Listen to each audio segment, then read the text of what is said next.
Hi, my name's Michelle.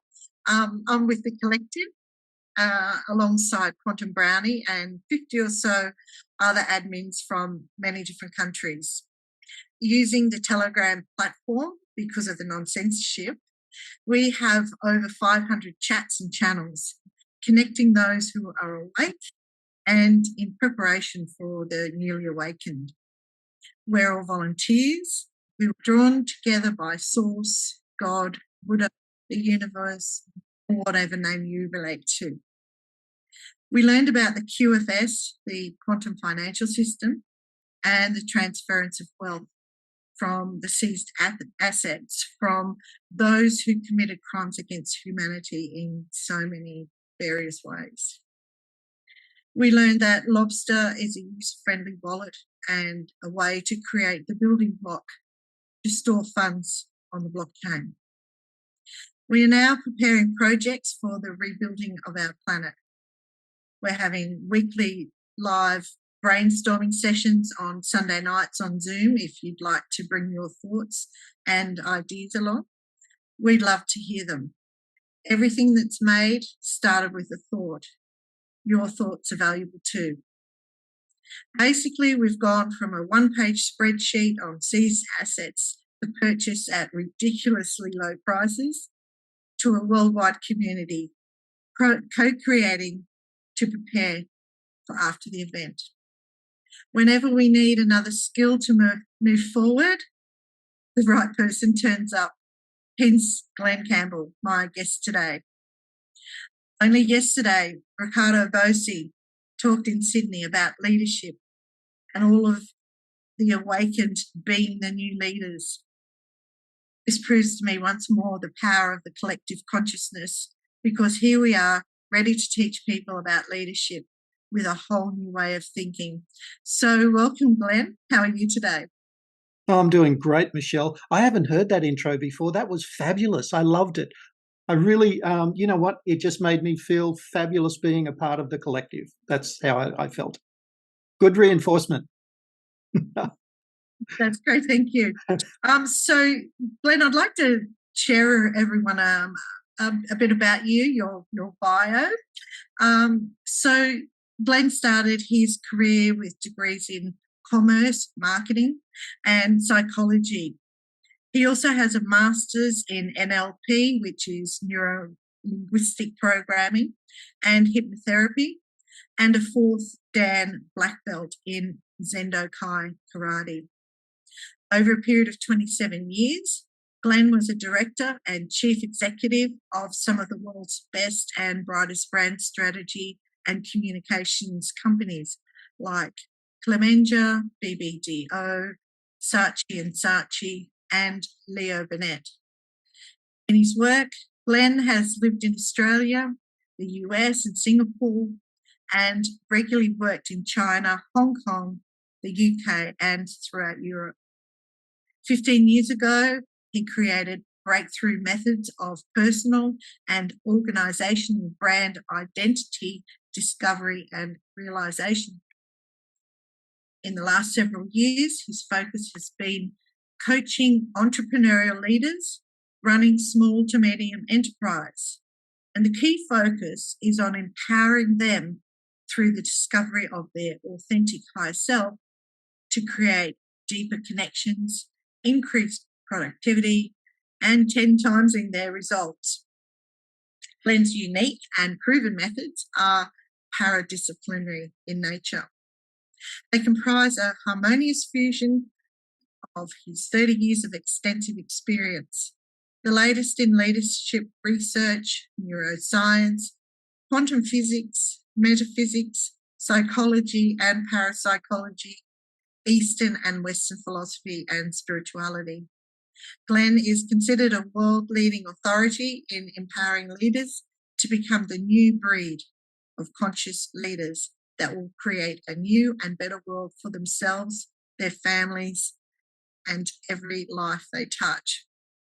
So, Glen, that's quite the bio. May I ask what paradisciplinary in nature means? It's a very cool way of saying multidisciplinary. A lot of different things that are really relevant fused together in a way, in a harmonious way, Michelle. So they're not competing with each other. You know, they kind of work harmoniously together to empower the individual to elevate their self-awareness, to expand their consciousness. That's the game. It's really all about that, as far as I'm concerned, with leaders, is this platform of raising self-awareness. It is a key cornerstone, I believe, of conscious leadership. And that really then starts to fuel this energy around expanding consciousness. And we're going to talk about that, what that means today. Thank you. Now I understand. So, firstly, what is leadership? Are leaders born or are they made? Well, I think they're born and made. So yes to both. I think what happens is when people are born, they are born to be sovereign beings. They have the divine right to be leaders of their own life, primarily, first and foremost, you know, to be truly free. And of course, what happens is, we know this happens, is that this gets programmed out of them from the moment they enter this planet. You know, the system, the rules, the regulations, the paradigms, the learnings really start to dumb them down into this lesser version of themselves. And so, you know, are people, you know, do they come into this planet as their divine, true, higher self? They do. And then they're programmed to believe, especially in those, you know, 0 to 7, what they call the imprinting years, they're programmed to believe there's something else, which is not actually their true higher source self. And so their consciousness is reduced, not expanded. Their self-awareness is programmed into them. You know, you are this kind of person to do this kind of thing, which is effectively, you know, a nice way of saying they get imprisoned or enslaved into something that is not true to their higher self, their true self. And so they become, you know, if we're talking about conscious leaders, they effectively become unconscious in their approach and not leaders. They become compliant, which is not what we're meant to be doing here. It's what we've been led to believe. So true. So true. We've all been dumbed down, that's for sure. And the more we learn right now, personally, the more I could see that. So, when did your journey into leadership begin? It kind of started really, I think, at school. If I remember, I went to a private boys' boarding school, a military school, and you know they really talked a lot about leadership in this school, and I kind of naturally gravitated to that for some reason. I mean, I have no conscious awareness of, you know, I can't remember an exact date.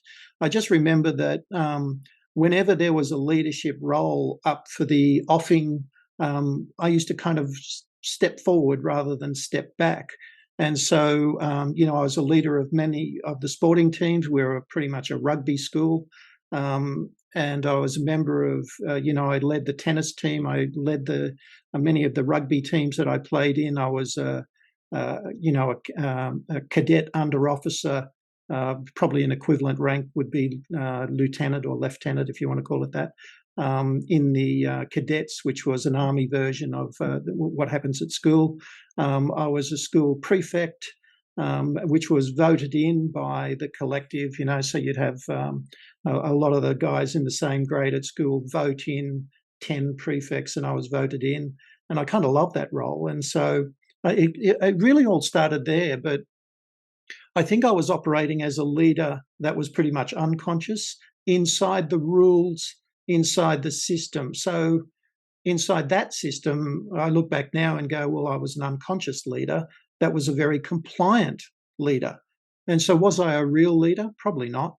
I was somebody that people looked to for guidance and direction, but I did follow the rules. And, you know, I look back on those days now and go, well, man, you know, the rules weren't good. You know, they were teaching us how to be all the things that I now know. I've spent a lot of time letting go of, and so and then of course you get out of that and you start to move into. I moved into the university years where I did several years, those 2 degrees, undergraduate degrees, and then out of that and into the first brand strategy and communication company. And then I was always looking for leadership roles. I was always stepping forward and volunteering. Or I got volunteered because they knew that I was a volunteer. Glenn, we'd like to volunteer you. Yes, I'm up for it.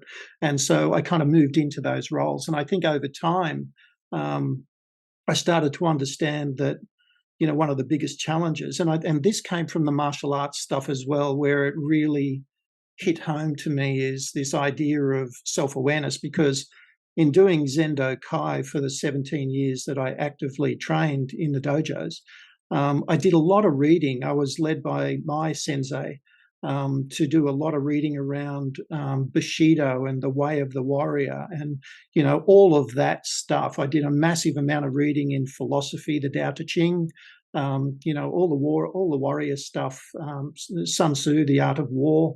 I read literally hundreds of books, and what that did was started to take me on this journey of digging deep into the discovery of who I am and why I'm here. And so now we're back to self-awareness. Remember, I talked about this idea that truly remarkable leaders have an expanded consciousness, which is primarily driven through being highly self-aware, through being visionary, and through energetic mastery, and then consistent aligning behavior. Now, that's what I think really, conscious leaders are really all about. I've just kind of mentioned some of the key things.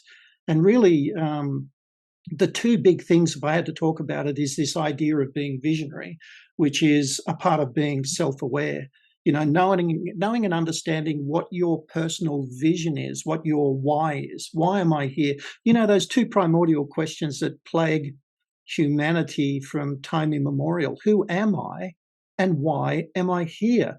And the vast majority of people on planet Earth cannot answer those questions in a way that is very succinct and powerful and compelling and doesn't change with the days. It's kind of remains constant, because if you get it right, and it is a reflection of your divine sovereignty, your divine reason for being, who you really are as your divine self, then it shouldn't change, should it? Because that's the agreement you made to come onto this planet. That's the reason for you being here.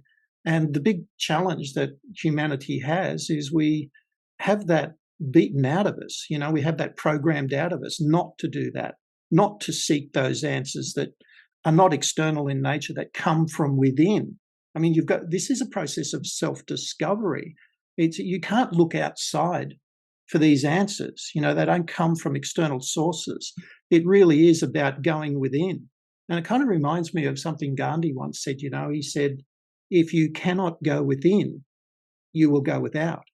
And so it is a journey of, internal discovery. And that's that journey that I went on in, especially in those martial arts years as well. And I was working in brand strategy companies, so it was kind of benefiting me there too. I was constantly inquiring about, why I'm here, why I'm doing what I'm doing. Does it feel right? And so as a part of that process, I started to develop my intuitive powers as well. And I'll talk a little bit more about the role that intuition has to play and what intuition really is. I think a lot of people misinterpret what intuition actually really is. And there's a spiritual perspective to that, I think, that people should know about. And so, it really, let me get back to this thing about consciousness, because a lot of people don't know what consciousness is. I mean, for a start, I think, there's enough proof to say that your conscious mind lives outside your brain. Your brain and your conscious mind are not the same thing. It's the conscious mind that actually controls the brain. And there's, to simplify things, there's probably 2 elements of your consciousness. And one is your conscious mind and your subconscious mind, which I prefer to call your non-conscious mind. I think it's a better descriptor, because there's nothing sub about your non-conscious mind. It's actually the thing that drives pretty much all perception and behavior. In fact, it's been proven by MIT neuroscientists that your conscious mind perceives between your conscious mind controls between 2 to 4% of perception and behavior, and your non-conscious mind controls 96 to 98%. So it's the non-conscious mind is where the game is. But the problem is that the vast majority of people live in their conscious mind, which is very limiting, 2 to 4%, incredibly limiting. And so, let me put some perspective around conscious versus non-conscious. And again, I'll go back to the neuroscientists at MIT. And so they kind of tried to quantify this, the difference between the conscious and non-conscious. And what they found was, in terms of speed or impulse, that the conscious mind travels at about 195 kilometers per hour. Now, I don't know what that is in miles per hour, but you could probably work it out. And the non-conscious mind travels at 275,000 kilometers an hour. And so think about that for a minute. And then, if you looked at the conscious versus the non-conscious in terms of bits per second, the conscious mind works at 2,000 bits per second. Michelle, what do you think the non-conscious mind works at? Have a guess. Oh, at least double. No, at least double, triple. At least double, yeah, triple, yeah, okay. So the conscious mind works at 2,000 bits per second. The non-conscious mind works at 400 billion bits per second. And so we've got a humanity that's been taught to live in their conscious mind. And so it's pretty limiting stuff, isn't it? I mean, we're not operating anywhere near our true potential or our consciousness, because really conscious leaders, if I had to kind of continue the definition of this, conscious leaders have a unity between their conscious and non-conscious minds, which means they're operating both in harmony. And one of the biggest challenges humanity has got is their non-conscious mind is actually operating against the conscious mind. And so, for example, if I had conscious intentions that I wanted to do something, but I had non-conscious beliefs that I didn't believe I could do that, then the non-conscious mind, just imagine the speed and the power of this thing, is going to win every single time. And so all beliefs are housed in the non-conscious mind. So a simple example is this. If I want to be a multi-millionaire, but in my conscious mind, but my non-conscious mind is working in a state of scarcity, or is working in a state of not believing that I could possibly earn or have that much money, then of course the non-conscious wins. And so, this kind of gives you an example of why people who win the lottery and have $20 million and 2 years later they're broke. It's because their non-conscious belief systems believe that they're not actually worthy to have that money and or keep it. And so they lose it. It all goes. And so now just imagine all the different belief systems that we've got housed in that non-conscious mind that are actually driving 96 to 98% of all perception and behavior. And so the truly conscious leader, the self-aware leader, knows how to have their conscious intentions, their true higher self, knows how to reprogram that non-conscious mind to be in alignment so that you have single-mindedness or harmony of the conscious and non-conscious minds. And when that happens, that's what makes that person unstoppable. The power that they have is extraordinary.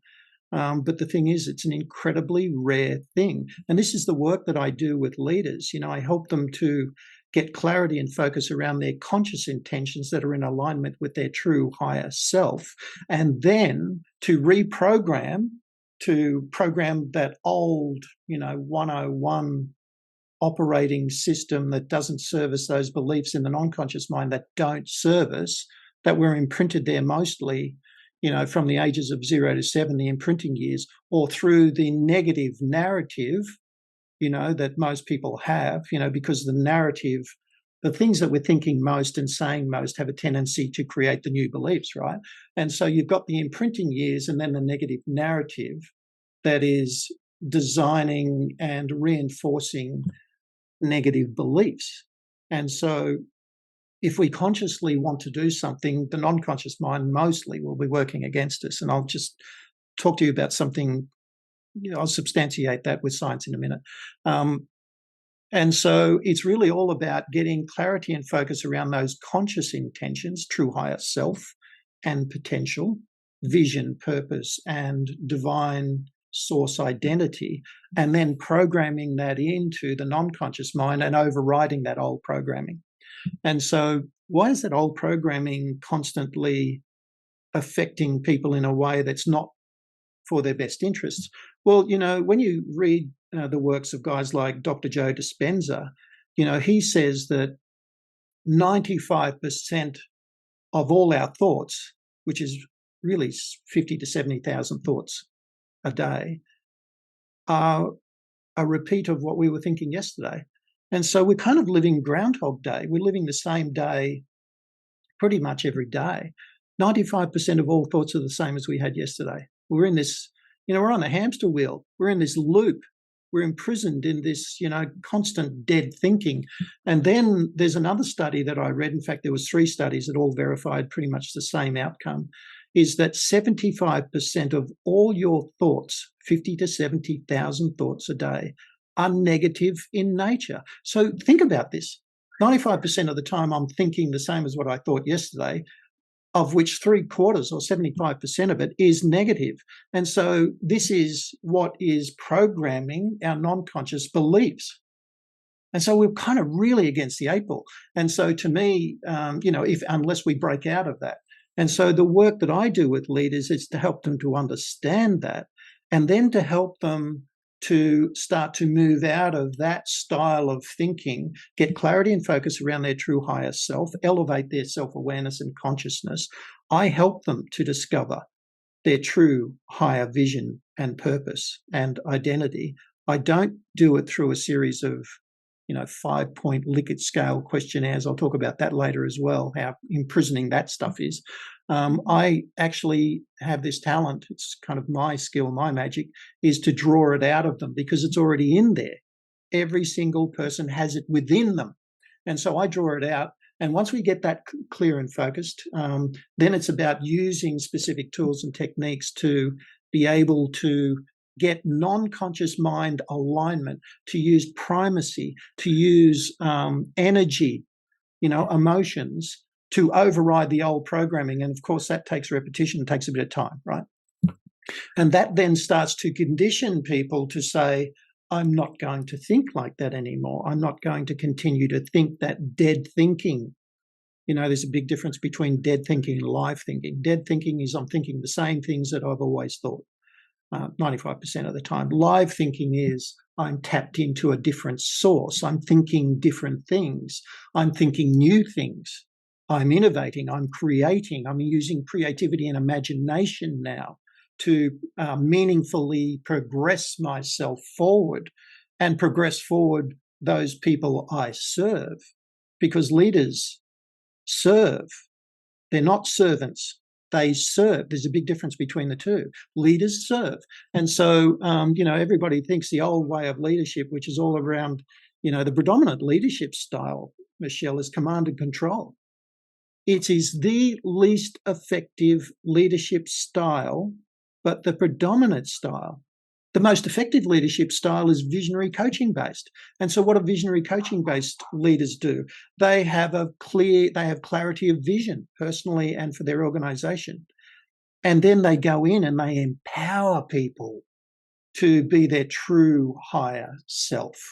They empower them to take responsibility, not to be accountable, because there's a difference. Being, leaders that hold people accountable are standing behind them with a whip. But leaders that empower people to be responsible, well, then the onus is on the person to say, well, I'm taking responsibility for my life and my job, and to do my best work as my true higher self in a state of harmony and happiness and joy and bliss and peace, all those high vibrational, energetic states that, really enable people to do their best work. This is now we're talking about conscious leaders working with conscious people in high vibrational or energetic harmony, resonance it's called. This is really resonance, and the leader, if you want to call them that, but the person who's responsible for the collective of people is really in charge of that resonant state. And so helping people to raise their energetic vibration that's in attunement with their true higher self. And then as a collective, because really collectives or cultures are not, great cultures are not created because people agree on values. I mean, why would you impose your values on somebody else and say, you need to genuflect, you need to kneel now and accept my values. And if you accept my values, we're going to be a great values-based culture. No. Rules-based culture. No. It doesn't work anymore. People are too smart for this. However, if you empower people to live true to their own true higher self and values, their values, and then go about doing that with all the resources that they need and in an environment that is really conducive to enabling that to happen, then what you do is you have a collective that is unstoppable. These are the organizations, the cultures that lead categories, that have the highest level of sales and revenue and profit. These are the organizations that win, that are truly successful, and the success is not based on profit or EBITDA, ROI. The ROI is just a wonderful outcome. The success is based on a collective of people that are co-creating, collaborating and cooperating in a way that is in attunement or resonant to a shared vision. That's a conscious leader, working to develop a conscious organization. And, if you look around, I mean, Michelle, do you think our government is conscious? Do you think that's what they're doing? It's all about them. It's not all about them. Do you think most organizations are conscious, like the big banks or the big telcos or the big pharma? Do you think all these guys are conscious? I don't think, in fact, if they use their consciousness, it's mostly not resonant. It's, there's two sides of consciousness. There's consciousness that's resonant, and that's high vibrational energy, or there's consciousness that's dissonant, which is low vibrational energy. And so most of the organizations on the planet are dissonant organizations. Resonant organizations multiply, dissonant organizations diminish. Resonant organizations are about sovereignty and freedom. Conscious organizations are about sovereignty and freedom and about doing the right thing, the moral thing, the ethical thing. Whereas dissonant organizations are about enslavement. And you do this for us. Not for your betterment, not for the good of you, but for the good of us. We, the small group, the ruling elite, or whatever you want to call them. And so this is kind of, if there's an epidemic on our planet, this is the epidemic. And, my mission, my vision, my personal vision is to work with leaders to help them break free of this, break through this, break free of this, and to discover their true higher self, their real reason for being, their raison d'etre, and their true higher source identity, and then to help others to be and do the same. And so that really then creates these conscious individuals who are a part of a conscious collective that are all there in agreement to be true to their higher self in thought, words, beliefs, and behavior. And ripple effect. And then do the great work. Yeah, the ripple effect through the company. The ripple effect. So the ripple effect is the resonant effect. That's resonance. That's attunement. I call it attunement. The ripple effect is a great way of describing it. And attuning, as we know from quantum physics as well, it doesn't know time and space. And so people say to me, it's going to take a long time for me to turn my culture around? No, it won't. Because we're not talking about, having people genuflect to your value system or to, something that they don't believe in and don't share. What we're doing is we're getting, unification of agreement, and we're attuning people. And so does, energy know time or space? No. It just moves at the speed of, and quantum physics has proven that, this stuff is simultaneous. And so I've seen cultures shift in days where, there's a degree of suspicion where you have a leader that kind of consciously shifts up and then starts exemplifying that behavior. A lot of people go, well, this is too good to be true. However, you need consistency. Once you're truly consistently doing this, then you earn back the trust. And trust is a major factor of this. Once a leader earns the trust of the collective of people that they're working with, then change can happen fast. As soon as they trust and as soon as they know and understand that this is the way we are now, this is the way we move forward now together, then everything changes. And so that what happens then is their ability to do their work moves from people literally doing as little as possible for as much as possible just to keep their job, versus that's the old way, right? The non-conscious, the unconscious way, the pre-programmed way, the old system, the old rules, the old paradigm, as opposed to the new way, which is, I really want to be here. I'm passionately attuned to the vision of this company. I share it, and I will do everything in my power to meaningfully progress the company forward in the work that I do as a part of the collective. And so you see the difference. It's like I'm not trying to do as little as possible. I'm not, I've been in organizations where I've been the chief executive of 4 big companies. The last one was turning over about 450 million. And when I came into that organization, the first thing I said to the CFO was, show me the absentee rates. And that means people taking days off, right? Sick.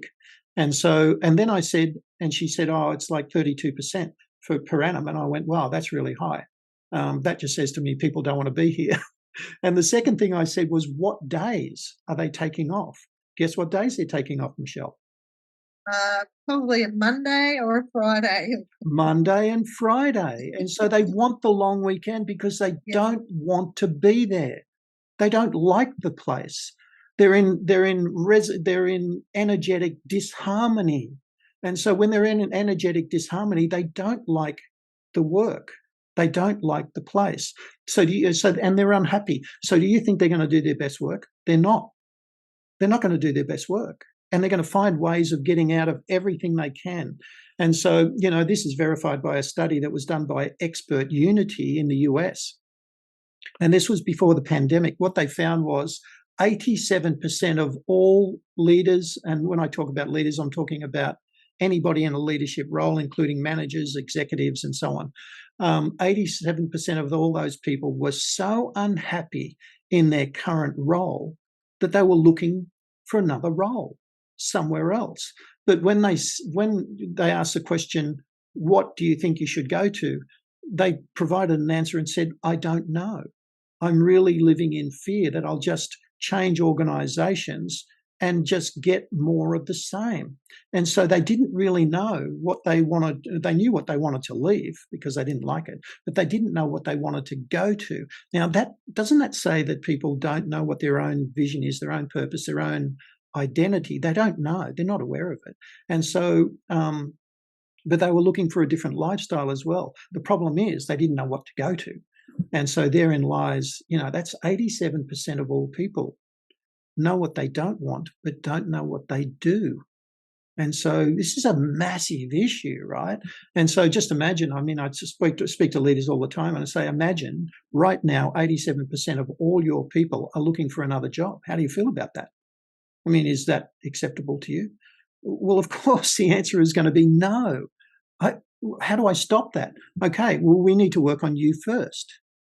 Because, usually what I find in most organizations, the source of the competition. Traditionally organizations are always looking outside at their competition and saying those guys over there are in the same category as us and we're competing with them and they're out to get us. Well, the reality is they're not. Most organizations, the biggest competition they have is themselves. It kind of reminds me of that cartoon, in the US, it was called Pogo in the mid-70s, a guy by the name of Walt Kelly, a very famous cartoon. And Pogo was sitting up on the hill and Pogo said, "We have met the enemy and he is us."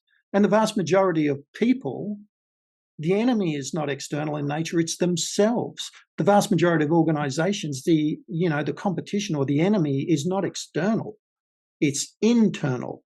And so they're imploding from within. And so, to me, I don't spend a lot of time looking at competitors and saying, they're out to get us. I look at them and saying, what are they doing that we can learn from? And then how can we jump over that? But first, you've got to go into the organization and work with the leader first so that the leader elevates their self-awareness, they start to expand their consciousness, they can answer those questions, who am I and why am I here? They start to understand how to control their own energy. And so that they're not reacting to old and useless, outmoded beliefs anymore. They're responding through their heart, through their true higher self. So we're bringing the heart back into the organization. And where does the heart, the true heart come from? It comes from source. And so you can call that creator, you can call that God, you can call it whatever you like.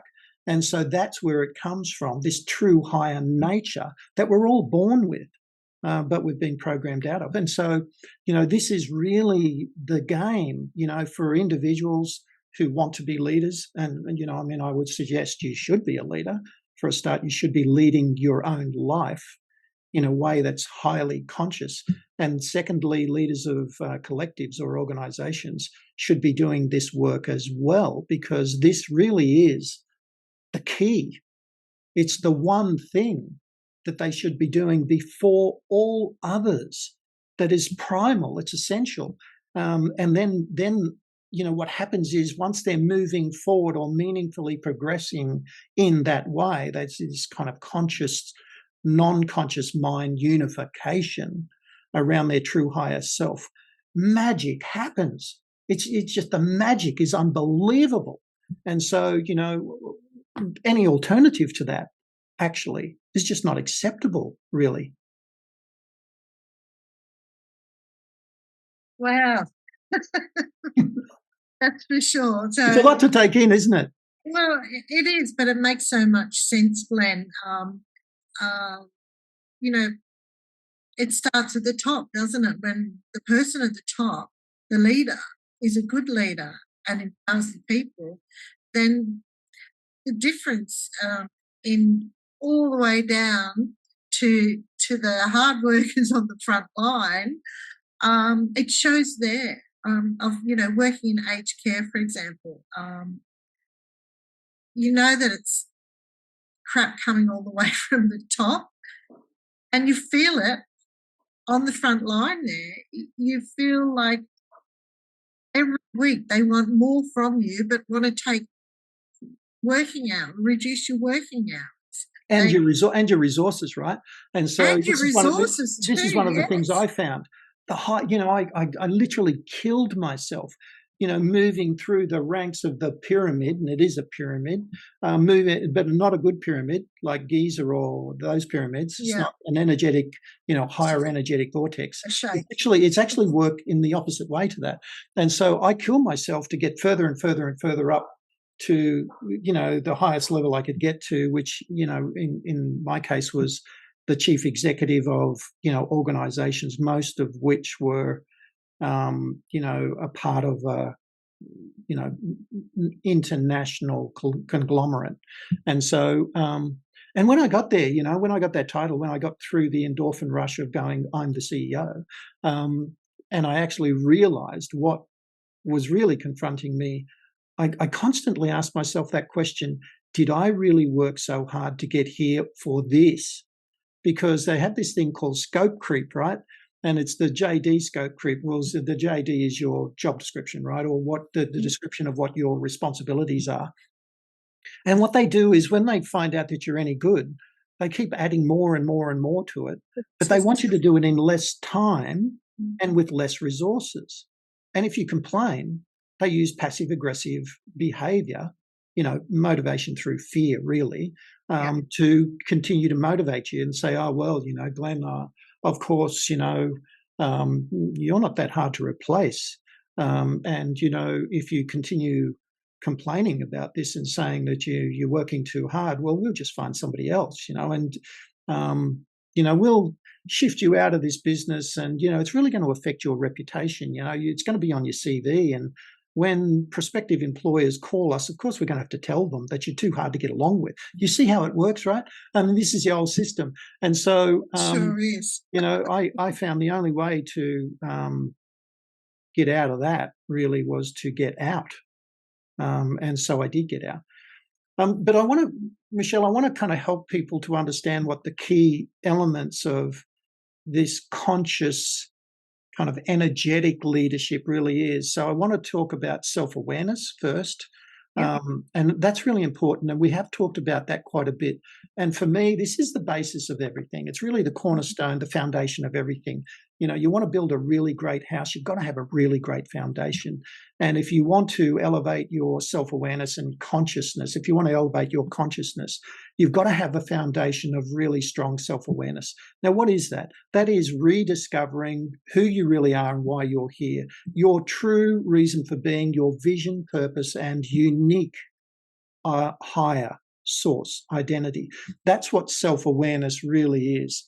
And that's what, when you kind of continue on that journey, that discovery of that, that's what expands consciousness. And so that's the first thing. The first thing of conscious leadership is self-awareness. The second thing is self-control. And so this is really all about not reacting through those old and useless beliefs, but, doing that work to get the unification of the conscious, non-conscious minds, and then reacting in a way, or I'd prefer to call it responding, right? Responding in a way that is attuned to your true higher self consistently. And so, it's been proven, in the works of Professor Daniel Goleman. I don't know whether you've heard of him, but he's written books like best-selling books, global best-selling books, like Emotional Intelligence, Focus, Primal Leadership, and there's a whole swag of others. And so what he found was that through his work and the work with his compatriot, a guy by the name of Richard Boyatzis, who's worked in this, business of leadership and management for over 30 years, done some incredible work, and he's the English side of it, the over-the-channel side of it.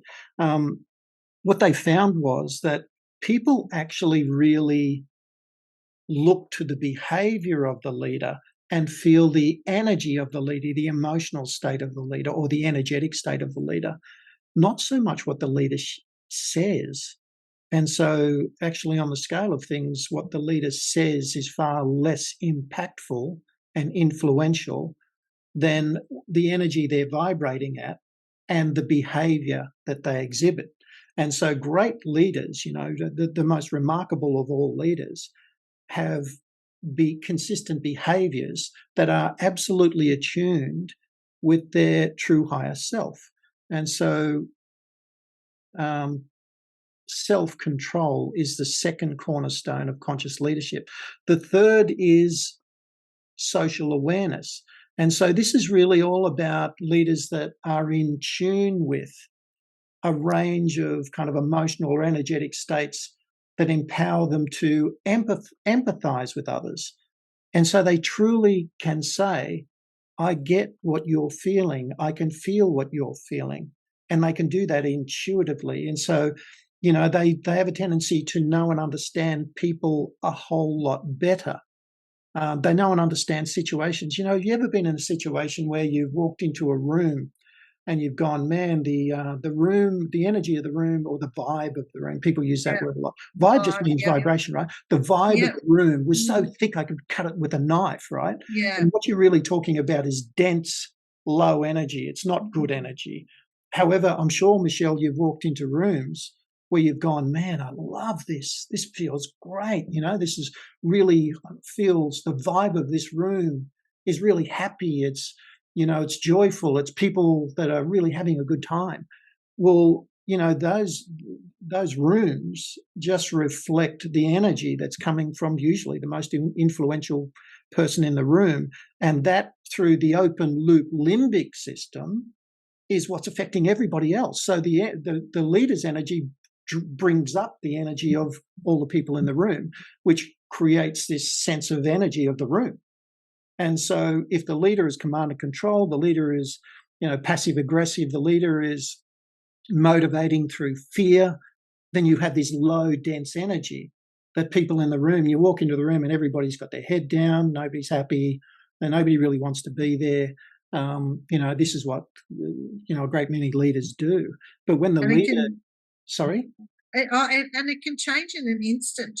It can change in an instant. Great vibe in a room, and one person walks in and changes the whole vibe. Same as when they walk out, you can feel the energy start to lift once that person's gone. Once that person walks out, right? Yeah. And so, you and I had a bit of a chat before we started recording, talking about the quickest way to change the energy, right? And to create a brain-to-brain connection. This has been scientifically proven.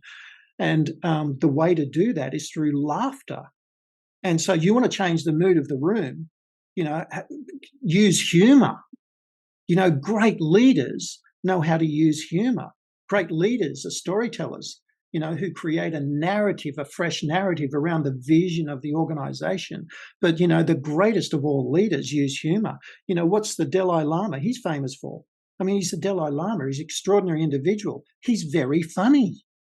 I mean, he uses humor to create that brain-to-brain connection, to drop the barriers, that people put up. Yeah. And then he gets into the conversation and he starts, because now they're open to listening, right? They're activated to accept. They haven't got the barriers up. They're not blocking him out. And so it's very strategic. And, this is something I used to do in my leadership is, I got really good at being able to use self-effacing humor. And then what everybody does is they start to relax, and then we get people laughing and they start laughing. Now the energy of the room is up. Now let's get to work. You see what I'm saying? And so it creates a completely different atmosphere, a different energy. And it's really important. A smile, by the way, does the same thing. People unconsciously can't help it. The natural response to somebody smiling at you is to smile back. And so what's a smile do? A smile relaxes people. A smile creates an endorphin rush. A smile makes you feel good. When I'm feeling good, you're feeling good. We're both feeling good.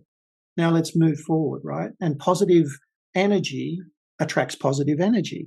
Once again, quantum physics has taught us that positive energy, like energy, attracts like energy. We're all energy, right? Everything's energy. That's been proven.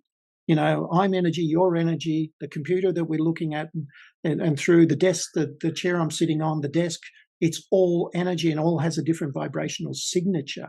And, we're the only beings really that can control the energetic signature of who we are. We can choose. So we can choose to be angry or upset or depressed. We can choose to be like this in many respects. We can choose to respond in a way where you say, well, I'm really disappointed. Right, you just dropped your energy down by choosing to do that. Or, the conscious leader would say, okay, that's very interesting. So what do we learn from this? Energy didn't drop. Or it's like saying, there's good and bad news. Well, my view of that is, and this is a bit of Stoic philosophy, my view of that is there is no good or bad. It's just news. My wife said this to me one day, do you want the good news or the bad news? And I said, tell me whatever you like. It's just news. It doesn't matter. I mean, only if I start to label it in a way that has me say, oh, that's good news, now I feel good. Oh, that's bad news, now I feel bad. Well, why would I allow myself to do that to my own energy? An event is an event. It's agnostic. Treat it as such. What do we learn from it? Now, as calm and resourceful, centered, sovereign beings, what are we going to do to use our energy, our intellect, our intuition to solve that problem?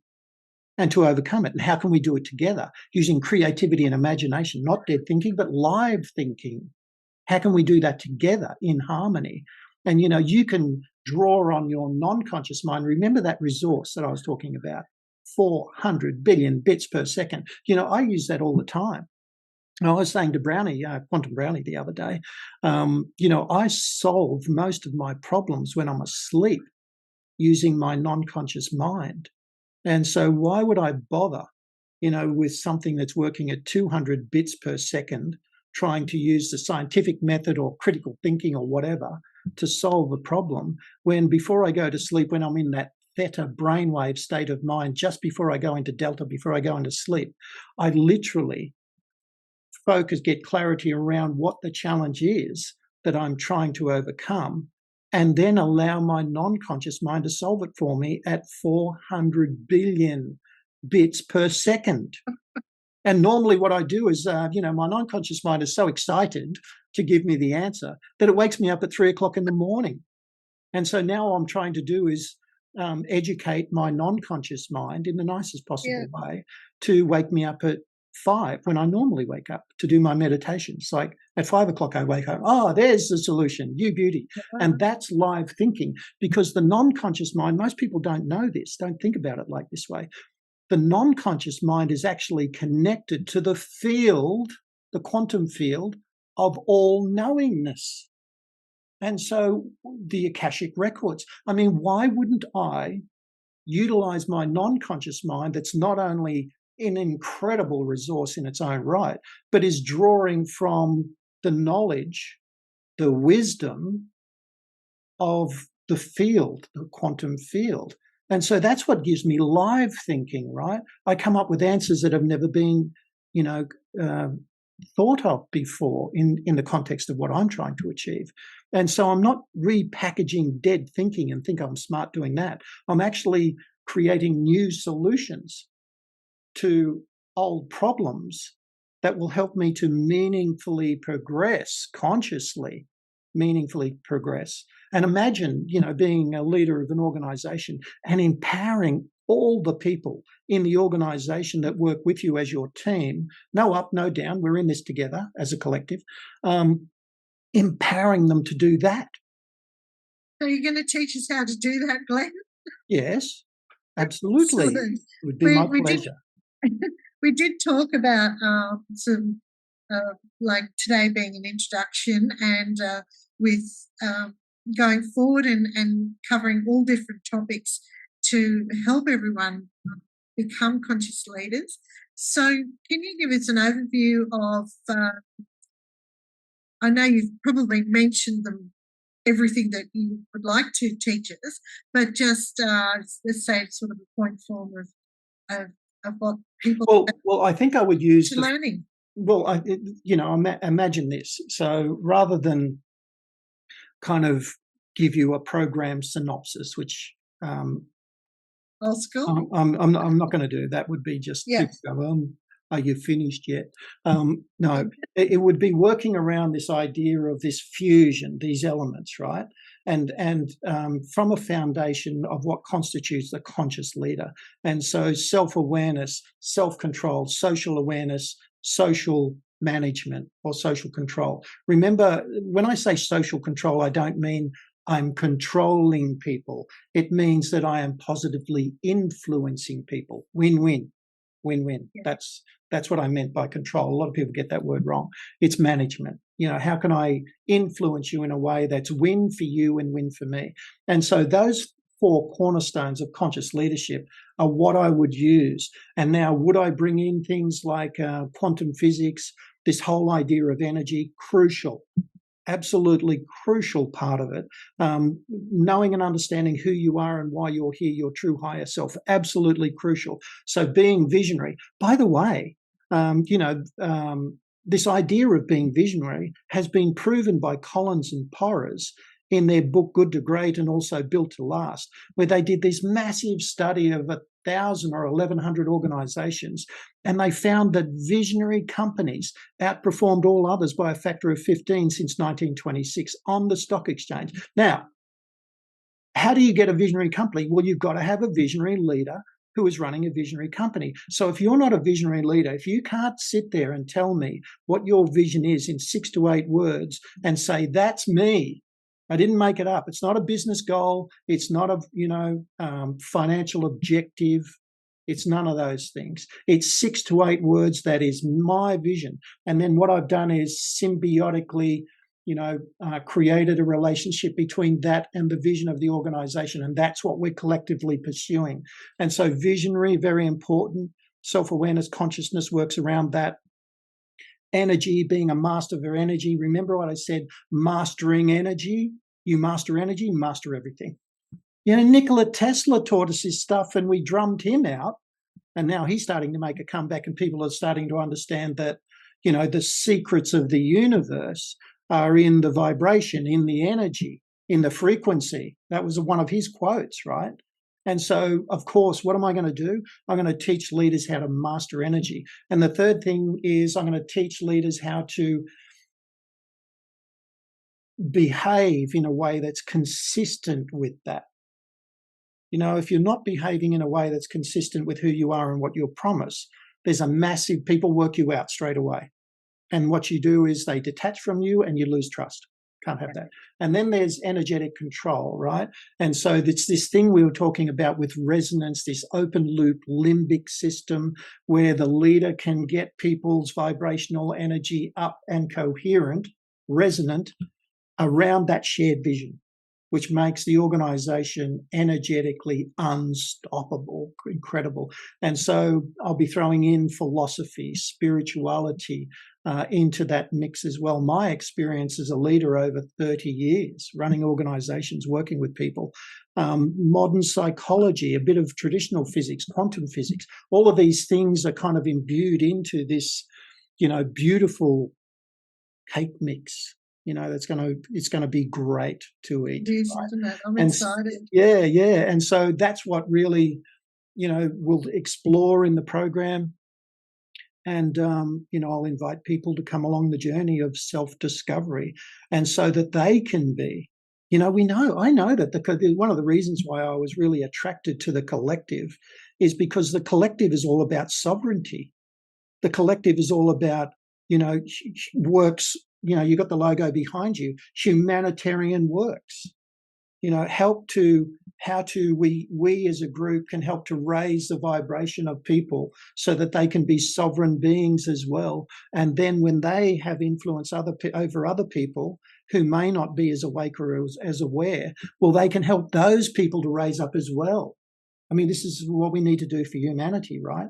And so, you start with the influencers first, and then you allow the influencers, or you enable the influencers to influence other influencers. And it becomes that beautiful domino effect you were talking about. I kind of call it a butterfly effect because I think it's got more elegance, right? It's a beautifully elegant thing. It's kind of graceful. It's got a grace about it. And quantum physics is graceful. It's elegant. It's extraordinary. And once you understand, how to, focus, get clarity and focus and master your energy around this, it becomes something that is extraordinary. And this is the life as human beings that we're meant to live and what we're truly capable of. And therein lies the game. What a great game. I kind of feel it's the only game in town, really. Why would you want to play any other game? Oh, I know. I like it. I like playing it. Okay, Glen, just before we wrap up, is there any final words or comments you'd like to make? I would say this. The final word I would say is this, is you cannot possibly battle external uncertainty with internal uncertainty. You're just going to have chaos. What have we got going on externally? Chaos, confusion, uncertainty, insecurity, fear everywhere.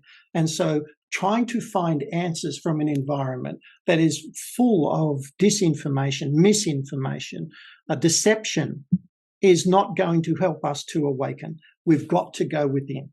And going within on this journey of self-discovery is the key. And then mastering energy is the second key. And I would, my final word would be to encourage people to go on that journey. It is an amazing journey. A bit scary because you've got to look at yourself. But when you really look at yourself, you are really love and light. That's what you are. That's where you come from. You're not anything else. And so it's about discovering that love and light that is really the true you, getting into a feeling of unconditional self-love, and then being able to discover who you are, why you're here, and then to match that with your energy. That will make you unstoppable, and that will enable you, empower you really, to manifest everything you passionately intend with ease and grace and elegance. Come on the journey. It's a lot of fun. And then we can help others.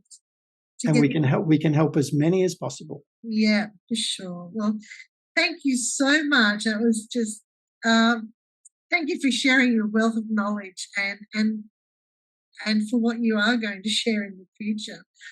It's just fantastic. So I look forward to seeing you again in the start of the full leadership. What do we call it? The leadership sessions. The conscious leadership program that we're running inside the collective. And I just want to, have people understand I do work one-on-one with people to help them to go on this journey. It is what I do for a living. It's great fun. I love it.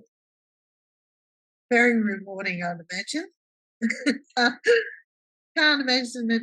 Oh, fantastic. Anyway, we'll leave some links below for your website to Glen and to the collective on Telegram. So thank you so much for being here, and bye for now.